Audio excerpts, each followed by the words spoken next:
Gaya ng istriktong pagpapatupad ng kalinisan sa Davao City, isang kandidato mismo ng dating Pangulong Rodrigo Duterte na tubong Davao rin ang maglulunsad ng mas malinis at mas malawak na proyekto ng pagpapaganda sa buong bansa.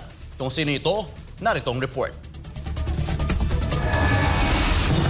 Likas sa bawat Pilipino ang hangarin na manirahan sa isang lugar na payapa, maaliwalas at malinis, kung saan presko ang hangin, masarap huminga at bawat tanawin ay nagbibigay ng kapanatagan sa puso't isipan. Isa itong pangarap na sa tagal ng panahon ay tila malabo ng matupad. Ngunit may naniniwala pa ring posible itong mangyari. Si Pastor Apollo C. Quiboloy ang leader na hindi lang nangarap kundi gumagawa ng mga konkretong hakbang. Sa paanan ng Bundok Apo, ang dating masukal at di pinapansing bahagi ng Davao ay isa na ngayong paraiso na nilikha ng determinasyon. Ang Prayer Mountain Paradise Garden of Eden Restored at Glory Mountain sa Davao City. Hindi lang bastang tourist attraction ang nabanggit na mga lugar dahil ang mga ito'y patunay na sa tamang liderato at matinding malasakit kayang buhayin ang kagandahang akala ng marami ay nawala na.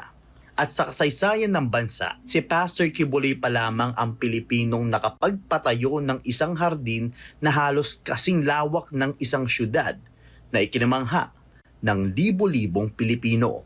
Dahil dito, isinilang ang Sunshine Philippines Movement noong 2005, isang makabayang kilusan na may layuning pangalagaan, protektahan at pagandahin ang inang kalikasan.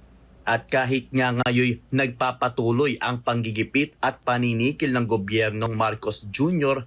dahil sa paninindigan niya sa tama, hindi ito naging dahilan para panghinaan siya ng loob. Bagkus, mas lalo pang nag-alab ang hangarin niyang mapalawak ang kanyang mga advokasya tulad ng mga sabayang cleanup drive, tree planting activities at mga proyektong umaabot sa loob at labas ng bansa. 2005 nang itatag ni Pastor Apollo C. Quiboloy ang Sunshine Philippines Movement na naglalayong pukawin ang damdaming makakalikasan ng bawat Pilipino mula kabataan hanggang matatanda. Ngayon, ako po ay mukosere ng kalinisan ng kapaligiran. Ilulunsad ko ang Greening and Beautification Project, kabilang ng pagtatanim ng puno, mga bulaklak, pagpapakalat ng mga buto at bulaklak upang mapalakas ang biodiversity. Hindi rin matatawaran ang epekto ng kanilang mga proyekto. Libo-libong punong itinanim, toneladang basura ang naipon at na-dispose ng maayos at higit sa lahat, libo-libong puso ang naantig at na-motivate na kumilos para sa kalikasan. Ayon kay Pastor Quiboloy, ang SPM ay higit pa sa programa. Ito ay isang disiplina, paninindigan at uri ng pamumuhay. Sasagawa ko ang National Cleanliness Drive na mag-iempleyo sa mga walang trabahong Pilipino upang panatilihin ang kalinisan sa buong bansa.